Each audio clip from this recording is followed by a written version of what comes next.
Mounjaro remboursement, ça c'est ok, mais qu'est-ce que ça change? Les prix? Qui prescrit? La prise en charge, mutuelle, etc. Je te raconte ça. Avant ça, moi c'est Elia, je suis sous GLP1 et je partage tout ce que j'aurais aimé savoir avant de commencer. Alors abonne-toi.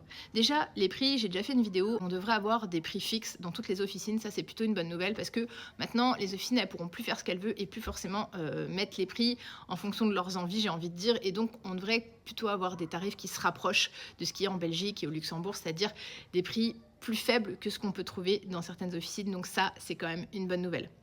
Par contre, je répète, à l'heure actuelle où je publie la vidéo, pour le moment, il n'y a pas de prix officiel, donc c'est un peu plus compliqué. Ensuite, la prise en charge, elle est de 65%, peut-être avec une LD, cause morbidité ou autre, peut-être 100%. Mais déjà, si le Munch et le WEG sont pris en charge à 65%, ça rentre du coup dans des critères de certains traitements et qui fait que ça devrait être plus pris en charge par les mutuelles. Et ça, c'est aussi une bonne nouvelle, parce qu'en général, il y a des mutuelles qui prennent justement le restant, les 35% restants, ce qui fait qu'on peut, avec certaines bonnes mutuelles, arriver à un remboursement à 100%. Et ça aussi, c'est quand même intéressant, c'est à prendre en compte. J'ai aussi pas mal de questions sur qui peut prescrire. Et ben là, c'est quand même assez strict. A priori, il faut être dans un parcours déjà de l'obésité.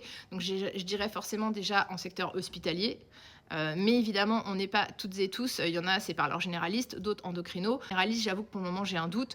Ensuite, endocrino, à savoir, est-ce qu'il est dans le parcours ou pas? On ne sait pas, on aura plus d'infos, bien évidemment, rapidement.